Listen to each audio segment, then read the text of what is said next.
So students, आज हम discuss करने वाले हैं रेगुलेशन ऑफ स्पर्मेटोजेनेसिस। क्या डिस्कस करने वाले हैं? टॉपिक का नाम है रेगुलेशन ऑफ स्पर्मेटोजेनेसिस। ठीक है भाई, what does it mean regulation? Regulation हर उस प्रोसेस को बोलते हैं जिसमें दो इवेंट्स का होना मैंडेटरी है। First is promotion, second one is inhibition. समय आने पर वो किसी प्रोसेस को प्रमोट करते हैं और समय आने पर उस प्रोसेस को ब्लॉक भी करते हैं या स्लो डाउन भी करते हैं। तो ये रेगुलेशन का मतलब है। और ये रेगुलेशन की पूरी कहानी एक हार्मोनल मैकेनिज्म के बेस पे है। तो स्टार्ट करते हैं। भाई, आपकी बॉडी के अंदर क्या होता है? हाइपोथैलेमस, याद है? ब्रेन का पार्ट है, फोर ब्रेन का पार्ट। इस हाइपोथैलेमस, जिसको सुप्रीम कमांडर्स बोलते हैं, ये हाइपोथैलेमस रिलीज करता है GnRH। What does it mean?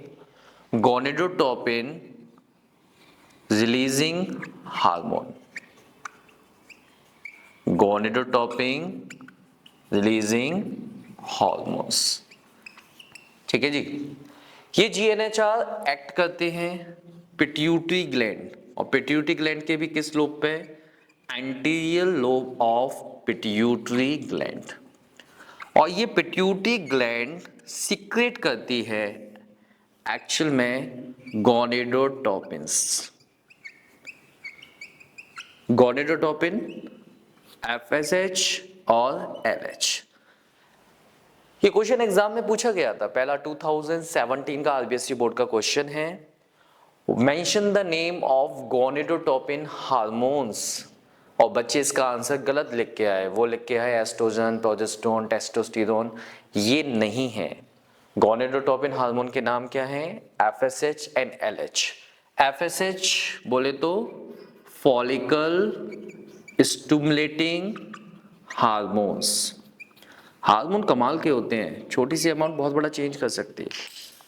LH बोले तो ल्यूटिनाइजिंग हार्मोन्स। ठीक है, अब आपको याद आ जाना चाहिए कि कैसे ये काम करेंगे। पहले LH के फंक्शन को समझते हैं।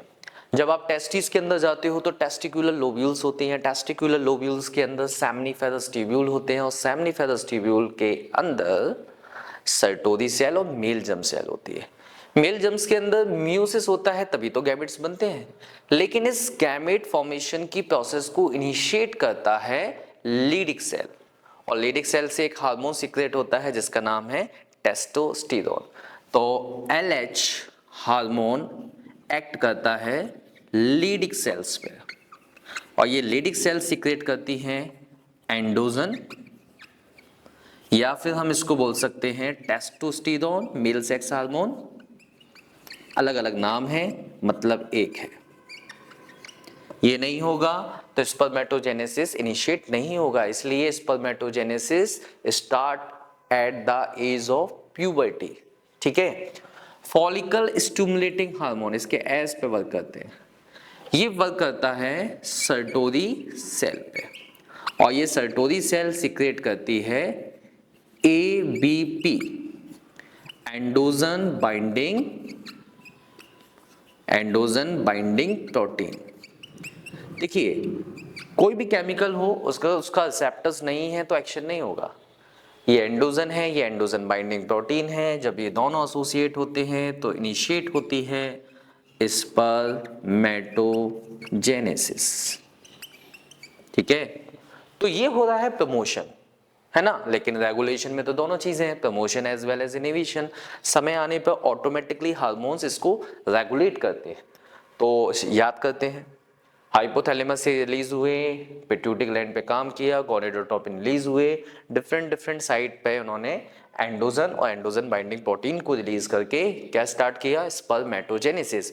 लेकिन जब ये एक्सेस में होती है ना, ये बहुत धड़ल्ले से प्रोडक्शन हो रहा है स्पर्म का, तो सर्टोरी सेल से एक और केमिकल रिलीज होता है जिसका नाम है इनहिबिन। ठीक है। ये एक्सेस वाला पार्ट इनहिबिन को मैसेज देता है, और ये इनहिबिन हाइपोथैलेमस को जाके एक नेगेटिव फीडबैक देता है। दो टाइप के फीडबैक होते हैं, पॉजिटिव फीडबैक जो प्रमोट करता है, नेगेटिव फीडबैक जो उस प्रोसेस को ब्लॉक करता है। और हाइपोथैलेमस से